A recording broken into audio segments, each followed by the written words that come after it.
Olá, seja muito bem-vindo a mais uma edição do Caldo de Cultura. E no programa de hoje a gente vai falar do maior evento do mundo das artes aí surgido em São Paulo e, por que não, no Brasil nos últimos anos.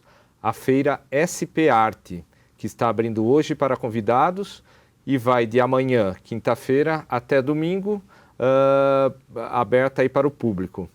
Estou recebendo aqui com muito prazer a Fernanda Feitosa, que foi a idealizadora, né, a pessoa que inventou esse evento tão bem sucedido.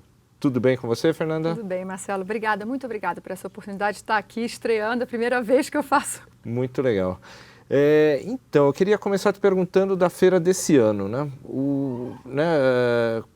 Quais são as novidades? Enfim, o que você diria, assim, se você fosse convencer alguém que já foi em outras feiras ou que nunca foi, né, a nenhuma edição da SP Arte, né, qual seria seu argumento aí? O que tem de bom na feira desse ano? Eu diria, se você ainda não veio, não sabe o que está perdendo. É um evento espetacular, é de fato um grande museu, uma grande exposição com mais de 3.000 obras, 100 anos de história da arte contados em 5 dias. A gente vai ter obras de arte desde 1910, 1920, até obras que foram produzidas até recentemente, 2017. Então, é um grande quadro, panorama histórico de tudo o que aconteceu na humanidade, claro que voltado para o universo brasileiro, né? A feira tem 80% dos seus participantes, 75% é brasileira. Então, é uma grande história da arte brasileira e do design. Recentemente também nós incorporamos o setor de design de mobiliário no evento desde o ano passado. Então, nós temos 25 expositores que vão estar mostrando o mobiliário brasileiro desde os anos 50 até os dias de hoje. Temos também antiguidades, então vai traçar também um histórico de onde estão as origens das curvas do mobiliário brasileiro, a precisão, a estética, a madeira, né? O apreço pela madeira. O evento é um evento bastante plural, a gente tem pintura, gravura, fotografia, escultura, performances, videoarte, livros de artista. Então, todo tipo de suporte artístico vai estar sendo mostrado nesse evento durante 5 dias. Para quem tem curiosidade de entender a arte no Brasil e a produção atual, a SP Arte é um programa realmente, acho que imperdível. Ele é só uma semente, porque, na verdade, ela acontece uma semana, um grande festival que toma a cidade, né, e ocupa não só o pavilhão, como outros, as galerias, os museus, tem eventos no Vídeo Brasil, no Galpão Vídeo Brasil de videoarte, mas a gente tem outras 51 semanas do ano para continuar percorrendo esse universo. O que eu acho muito curioso é que, assim, a SP Arte chegou, assim, de mansinho, já faz lá quanto tempo? Tem 13 anos. 13 anos, né? Eu não tingi o cabelo ainda, 13 anos. E ela virou, assim, realmente um fenômeno, né? E hoje você vai ao pavilhão, ela ocorre no mesmo pavilhão, né, do Ibirapuera, lá o pavilhão da Bienal, né? Isso. E ela tem aquele mesmo burburinho, né? Ou às vezes até mais, né? Tem eventos paralelos, muitos artistas na cidade. Enfim, é um passeio muito bacana para quem está na cidade, né? Mas, por outro lado, também é um evento, né? Tem uma diferença em relação ao Bienal, que é assim, ele tem um cunho comercial, né? Então, eu queria saber de você um pouco assim, a crise, né? A crise afeta todo mundo e a arte, as pessoas têm a noção, a arte, né, deve ser, sei lá, um supérfluo, né? Não é a primeira coisa que as pessoas compram, né? A feira sentiu o baque da arte? Como é que se avalia isso? Como é que foi essa...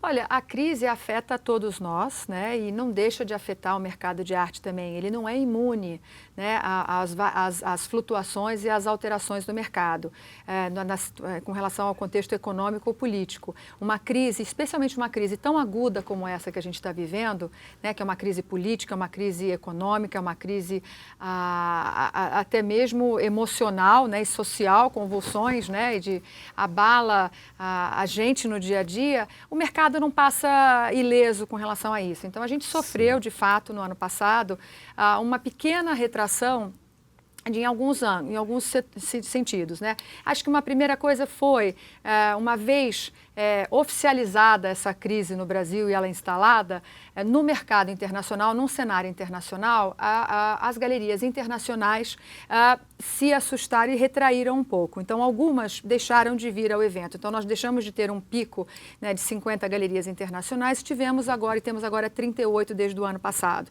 que é um número bastante expressivo. A queda não é expressiva, mas é claro que a gente sentiu. Nós vínhamos vindo todos os anos crescendo o interesse internacional pelo país, mas com o anúncio, está instalada uma crise política, econômica, né, no país, as galerias internacionais fizeram uma pausa nessa vinda ao Brasil, receosas, né, da sua capacidade de se apresentar aqui. E em termos de faturamento, assim, você tem números, por exemplo? A gente não são números oficiais, mas são sempre estimativas que a gente procura ter com base no que a gente ouve das galerias, ouve de colecionadores, de museus. A gente estima que no ano passado, 2016, as galerias tenham negociado cerca de 180 a 200 milhões de reais em obras de arte. Isso é muito menos do que em anos É um pouco menos em relação ao ano anterior, onde a gente estimou entre 200 e 250. Né? Realmente não é uma queda tão... É uma queda, é claro. A gente nunca gosta de quedas, mas ela foi bastante coerente com o que estava acontecendo no momento, né? Então, enfim, o mercado não é imune, voltando à sua pergunta, o mercado não é imune. Né, a essas crises. E eu acho que arte, enquanto... você falou arte é um supérfluo, o evento, ele não ele tem um cunho comercial, mas ele não é, na sua essência, apenas um programa comercial. Né? Ele é um programa cultural, então ele tem um amplo espectro de interesses. As pessoas que visitam a SP Arte têm um amplo interesse no que elas estão vendo lá. O evento reúne palestras, lançamentos de livros de artistas. Esse ano a gente tem 27 livros sendo lançados com a presença do artista. Né?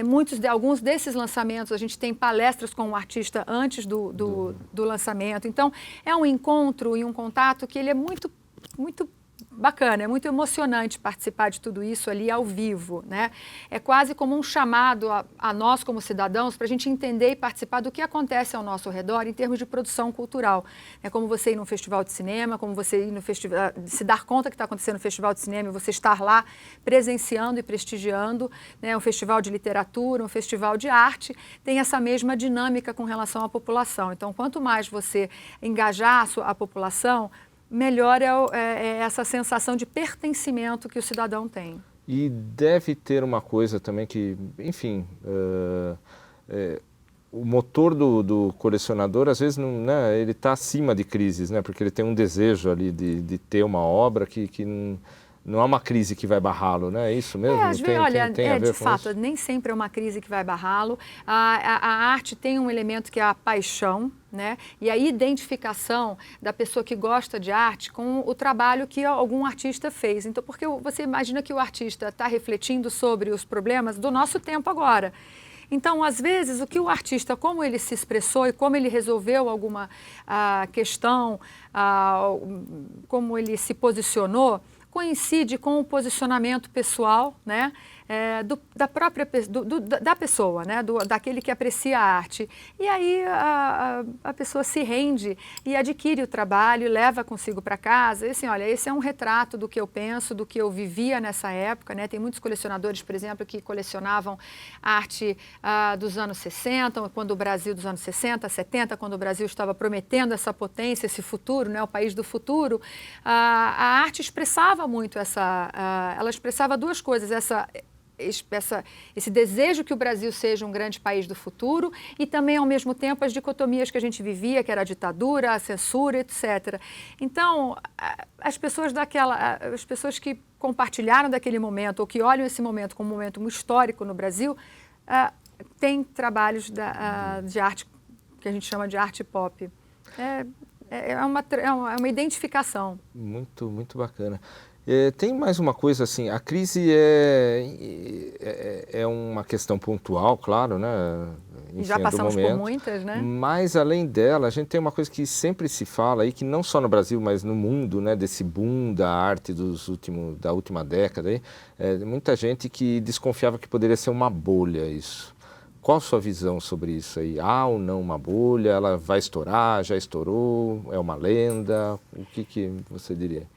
Eu acho que se a gente olhar para trás e for analisar, sempre quando você olha para trás e analisa, é mais fácil de identificar essas bolhas que foram acontecendo ao longo do tempo, né? Eu acho que eu vou falar com relação ao que eu conheço, que é a arte brasileira não é uma bolha, né? Ela tem uma sólida história, né, calcada até na época do, né, Dom Pedro II, que trouxe para cá a Escola Nacional de Belas Artes e tentou implantar aqui uma identidade, uma arte produzida no Brasil. Aí os anos, né, a Semana de 22, que rompeu com, olha, nós realmente temos uma arte que tem uma identidade nacional, temos influências da Europa, mas nós a recebemos e processamos aqui de acordo com o contexto brasileiro. Então, temos uma história, uma raiz muito forte e eu acho que isso tem feito com que o mercado brasileiro não seja uma bolha, né? Ele vem crescendo aos poucos em bases sólidas, o próprio núcleo de colecionadores ao redor da arte é um núcleo que vem crescendo aos poucos, né? Ele não é um pico de investimento ou ouvi falar que investir em arte é bolha, vamos todo mundo comprar arte, né? Não é como notícia de ação na bolsa e todo mundo pega e compra arte. Então é uma coisa tão devagar e tão quase geracional que eu não vejo como uma bolha. O que você pode dizer, eventualmente, é que o Brasil é um país fechado e que esse isolamento acabou produzindo aqui, acabou causando com que o mercado de arte nacional fosse consumido essencialmente no Brasil. Você acha que um evento como a SP Arte ajuda a mudar isso? Ajuda a mudar isso, né? Ajuda a mudar na medida em que a gente tem a gente estima que cerca de 5% dos visitantes do evento são de fora do país. E isso tem contribuído muito para a divulgação da arte brasileira fora do Brasil, junto com o trabalho, é claro, nunca isoladamente, mas junto com que as galerias de arte já fazem esse trabalho há cerca de mais de 20 anos, 30, que participam de eventos no exterior, promovem seus artistas junto às instituições de arte no exterior, a própria Bienal de Veneza, as outras bienais no exterior. Nós temos, é claro, a Bienal de São Paulo, né, que é um grande chamariz e uma grande...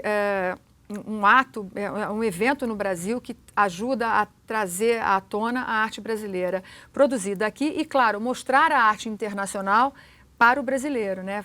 Torna isso um portal de passagem. A SP Arte entra um pouco nessa engrenagem, ajuda nessa engrenagem de divulgar o país e divulgar o exterior também aqui no país, né? Abrindo um pouco essas comportas. Muito bem, eu tenho uma pergunta capciosa aqui sobre política, que a gente sabe que a arte, enfim, no mundo todo sempre foi um meio assim para lavagem de dinheiro, né, na China, na Rússia, etc. E aqui no Brasil a gente está vivendo a Operação Lava Jato, né, enfim, esse clima aí de pânico entre as pessoas. A gente viu que teve teve várias pessoas aí que foram atingidas pela Lava Jato que estavam usando dinheiro de corrupção para comprar arte. Isso impacta o mercado? A Lava Jato impactou de alguma forma o mercado? Vocês sentem esse efeito? Olha, a Lava Jato não impacta em nada o mercado de arte, porque ela tem um outro foco, né, que é o foco político, corrupção em altos escalões, empresas públicas, licitações e tudo mais.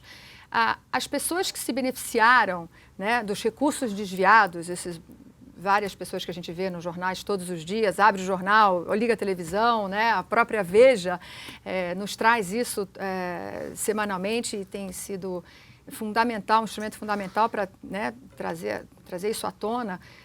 Essas pessoas não eram compradoras do mercado de arte. O mercado de arte, ainda que eu diga, né, que é um grande... Dá para ver pelo gosto deles, inclusive. Dá para ver pelo gosto deles, graças a Deus. Mas não são pessoas compradoras do mercado de arte. Embora eu goste de dizer que o mercado tem crescido, e eu digo isso é uma verdade, ele ainda é um círculo muito pequeno de pessoas.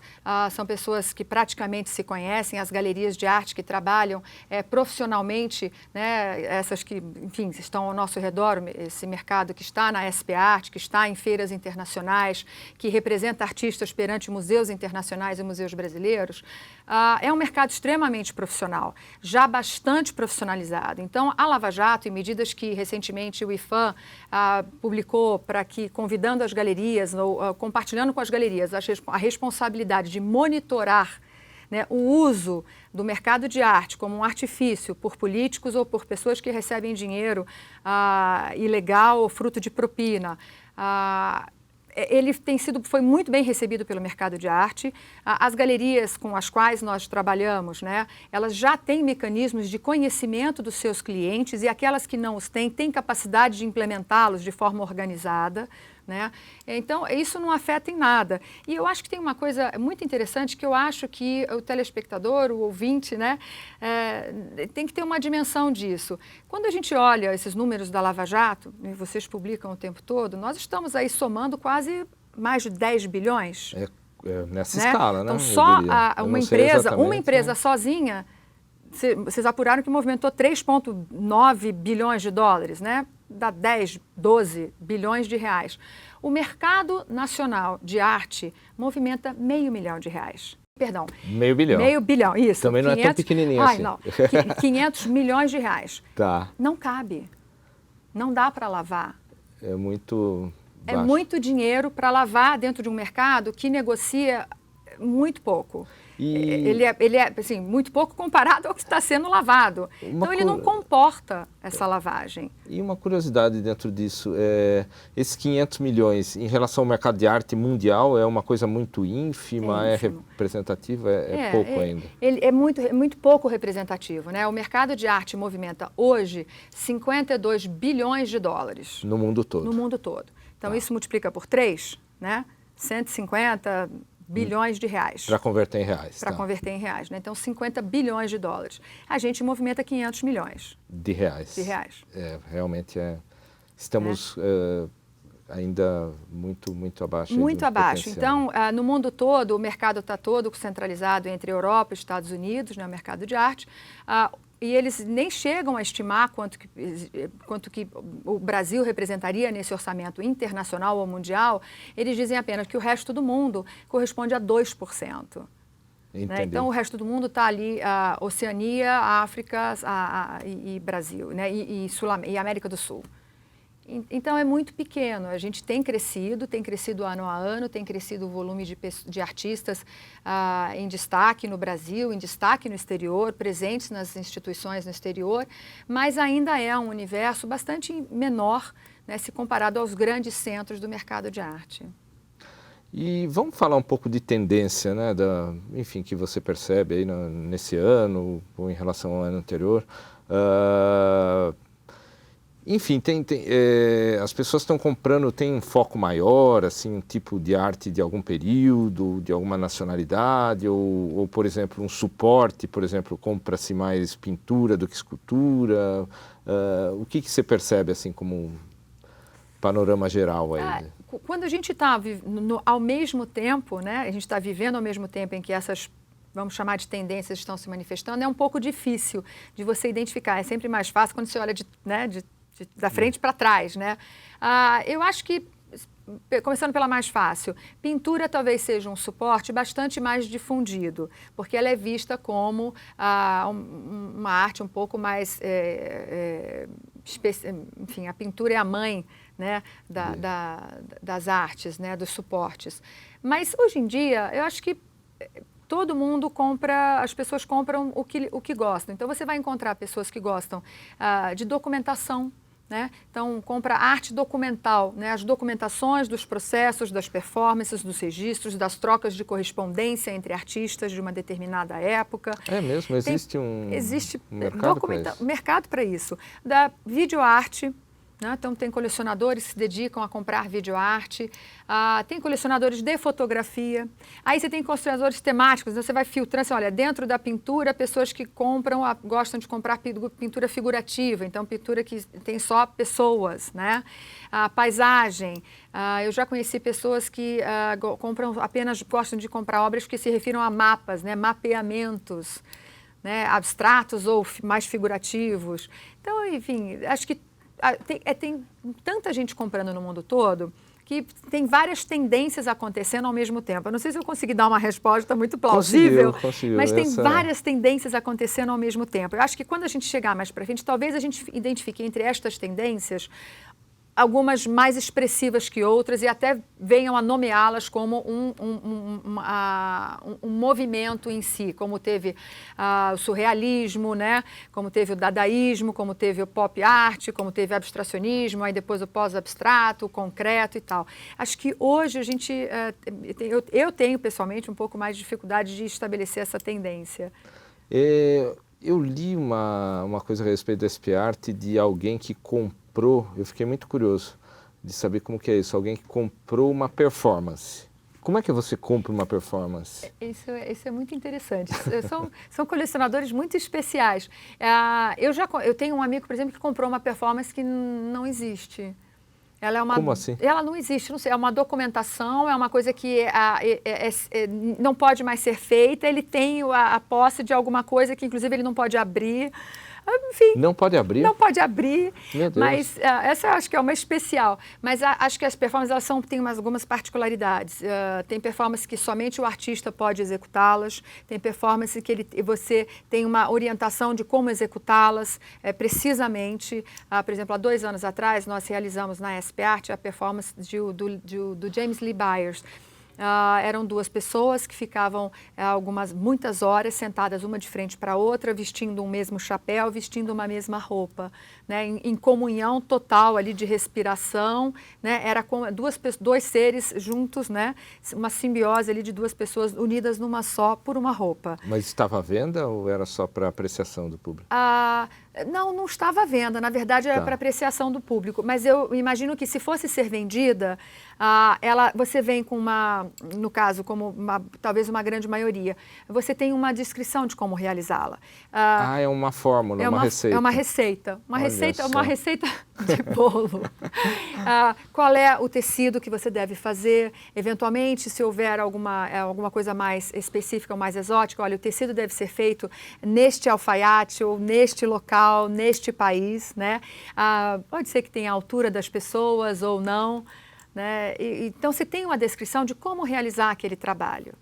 Né? Outras vai ser, olha, o trabalho só pode ser realizado por esse artista específico. Ano passado tínhamos uma performance da Marina Abramovic, que ela mesma realizou nos anos 60, mas foi realizada no ano passado por uma artista ou atriz convidada para realizá-la. Então, enfim, você segue um script. Entendi. Você segue. Agora, quem viu, viu, quem não viu, não viu. É aquela coisa fugaz do momento. Fugaz do momento. Quem viu, viu, quem não viu, não viu. E a gente tem trazido isso, como é uma prática artística, a performance, a gente tem trazido para o evento. Há 3 anos a gente faz um setor de performance, que é feito junto com a Faculdade de Belas Artes. A gente acha muito interessante essa aproximação com o meio acadêmico.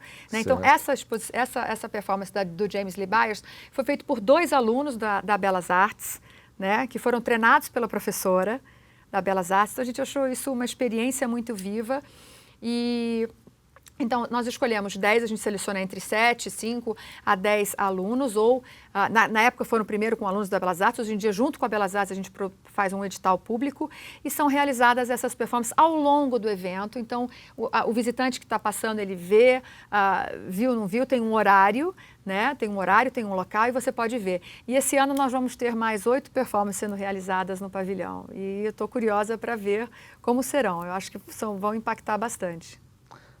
Muito, muito legal.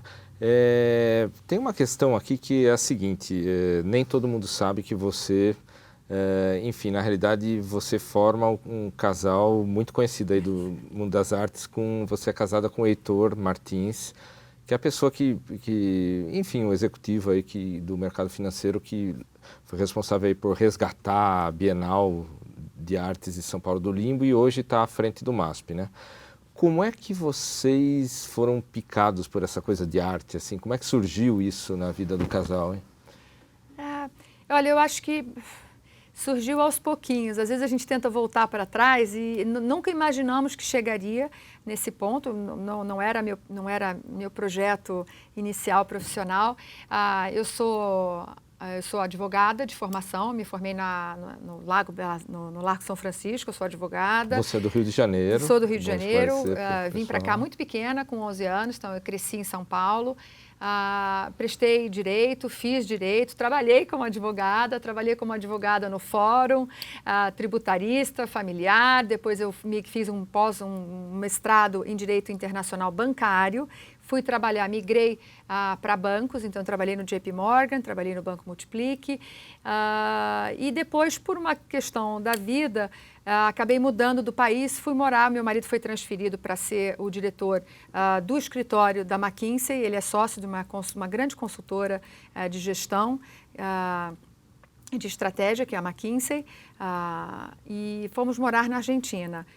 Lá eu acabei encerrando como advogada, tive que mudar a família, parei de trabalhar por 4 anos. E quando eu voltei, resolvi fazer outra coisa e fazer uma feira de arte me pareceu, na época, um projeto bastante interessante, um desafio diferente.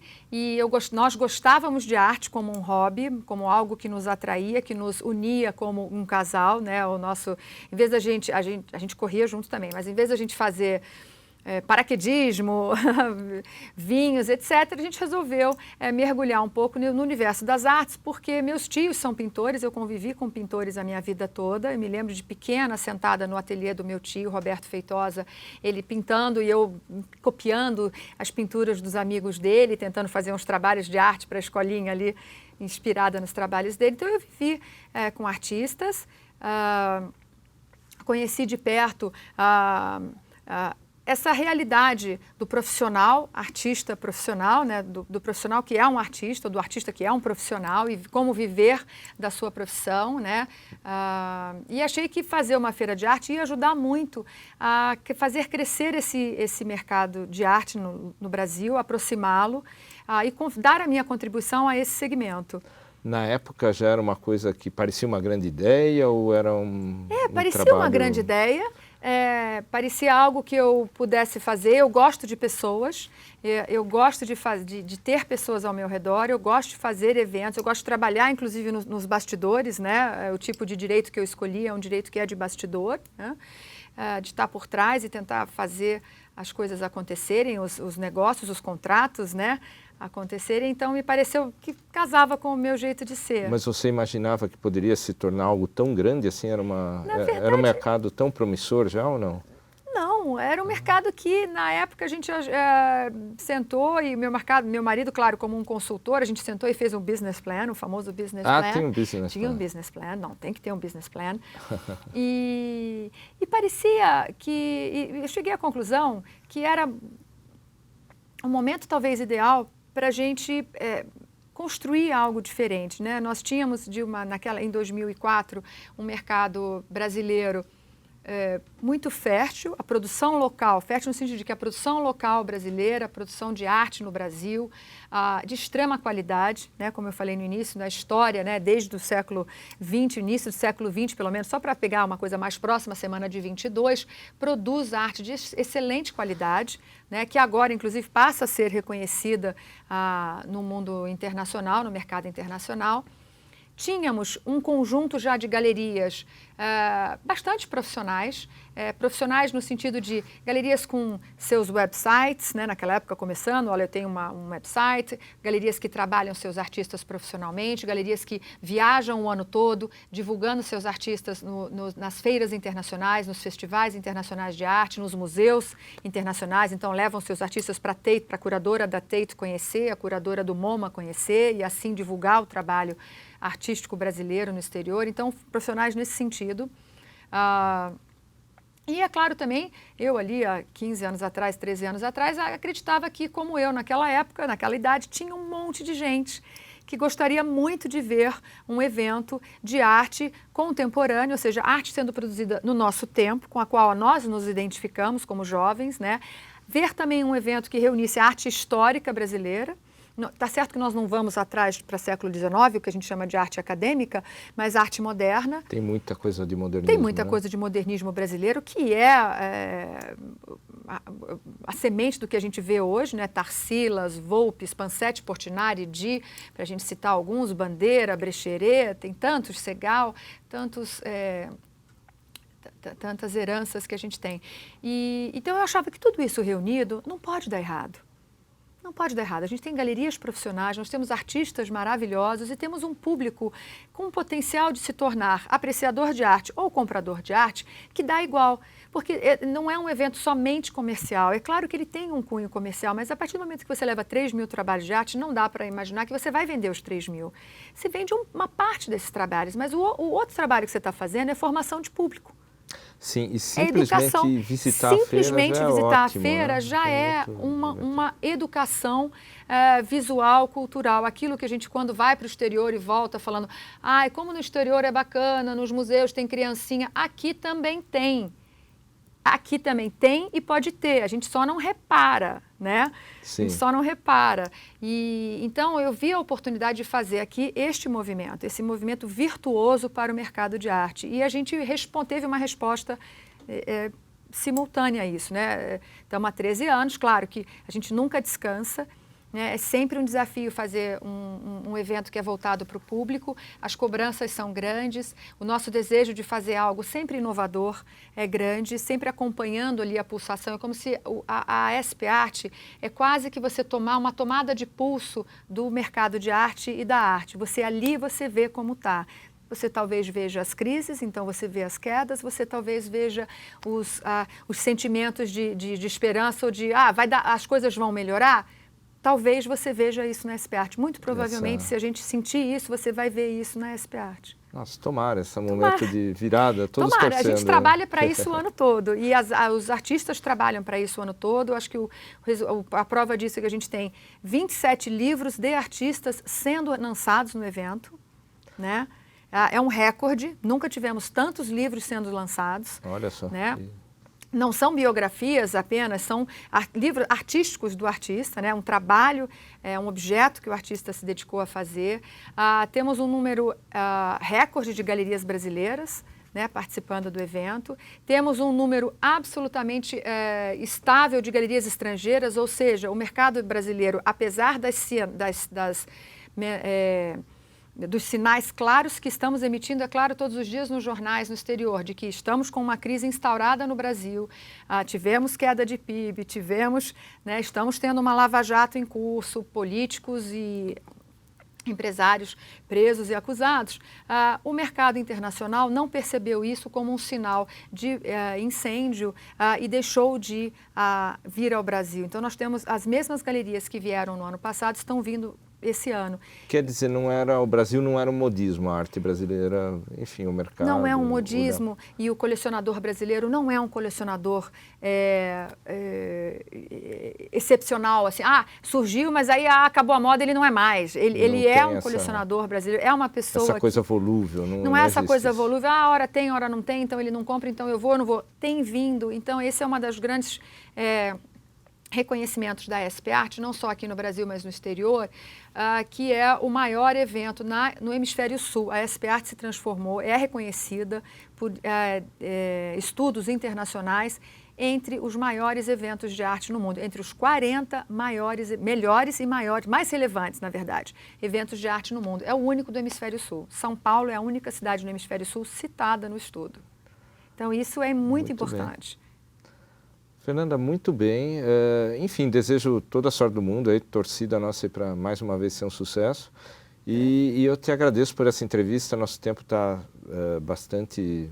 Enfim, a conversa é muito boa, a gente vai se estendendo. Pode seguir Poderíamos ficar horas aqui falando, mas infelizmente eu tenho que encerrar. Caros espectadores, é isso aí. De amanhã até domingo está em cartaz lá no pavilhão da Bienal, no Parque do Ibirapuera, em São Paulo, a SP Art. Tá ok? Um grande abraço, até a próxima.